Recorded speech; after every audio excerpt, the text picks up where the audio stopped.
Alors, bonjour aux autres. Aujourd'hui, je vais vous expliquer comment jailbreaker avec le nouveau logiciel Spirit, comment jailbreaker tous les appareils iPad, iPhone et iPod Touch, peu importe la génération, en version 3.2, 3.3 ou pour l'iPad, la version 3.2.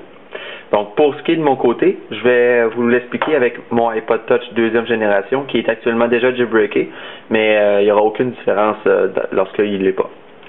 Fait que, on va retourner du côté de mon beau Mac. Donc avant de commencer, je vous recommande, si vous écoutez cette vidéo-là sur YouTube, d'aller dans la description de la vidéo sur le lien du Genius Bar qui est sur iPodTouchMasterFR.com, parce que le Genius Bar va vous permettre, si jamais on a des modifications à faire, des notes à vous donner, peu importe ce qui arrive dans le domaine du jailbreak, le Genius Bar, lui, il est à jour, contrairement à cette vidéo qui, par rapport au temps, s'il y a des nouveautés qui sortent, un nouveau logiciel plus stable, whatever, ben, cette vidéo-là, on peut pas tout le temps le mettre à jour, il est déjà publié, fait qu'on le laisse comme qui est. Donc, allez dans la description de la vidéo, sur le Genius Bar, puis vous allez retrouver la même vidéo, dépendamment de votre configuration d'appareil.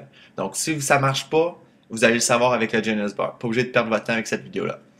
Puis, bon, pour ceux-là qui sont sur le Genius Bar avec cette vidéo-là, je vais vous expliquer comment jailbreaker votre appareil avec Spirit. Donc, premièrement, il faut télécharger le logiciel Spirit. Donc, spiritgb.com.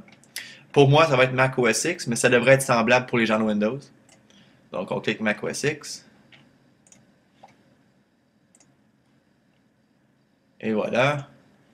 Ouvrir. Donc, Spirit Jailbreak, il a trouvé mon iPod Touch deuxième génération, 3.1.2 connecté. Donc, si je veux le jailbreaker, c'est super simple, là. On a perdu la génération des 4 heures de temps pendant le jailbreak. C'est vraiment simple. On fait juste cliquer jailbreak et il jailbreak votre appareil. Votre iPad va être jailbreaké, votre iPhone, n'importe quoi, il va le jailbreaker. Donc là, tout se passe du côté de votre appareil. Votre appareil va s'éteindre, va redémarrer. Puis vous allez voir la procédure du jailbreak sur votre appareil. Tout ce qui est du côté de l'ordinateur, c'est terminé.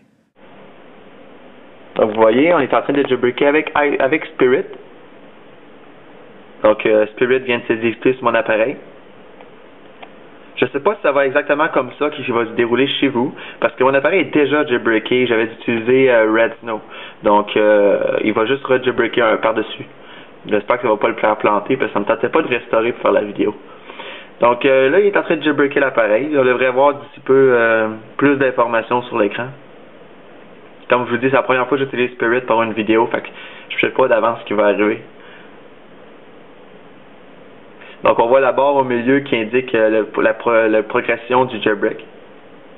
Ce qui est le fun du Spirit, c'est peu importe la version de votre appareil jusqu'à 3.1.3, 3.2, c'est un jailbreak untethered, donc qui ne nécessite pas l'ordinateur pour redémarrer votre appareil. C'est un jailbreak complet. Le seul problème du Spirit, c'est qu'il ne désimloquera pas vos iPhones si vous voulez le désimloquer.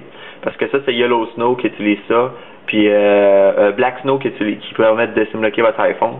Puis ça nécessite le modem d'une version compatible, que vous allez tout savoir ça dans le Genius Bar si vous avez besoin. L'activation aussi, si vous achetez un iPhone qui n'est pas activé, qui nécessite le branchement iTunes puis l'activation avec iTunes, ben Spirit ne va pas l'activer pour vous.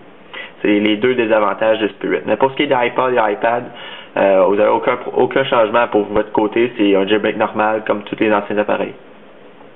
Fait que, et voilà, le jailbreak est terminé. D'ici peu, il devrait démarrer. Les jailbreaks sont de plus en plus simples. Dans mon temps, quand j'avais mon iPod Touch première génération en 1.1.2, ça prenait des heures et des heures. Puis si ça crashait, ben on recommençait à zéro. Là. Regardez, ça n'a même pas pris une minute pour on est jailbreaké. Donc, j'espère que vous avez apprécié la vidéo et on se revoit dans la prochaine vidéo.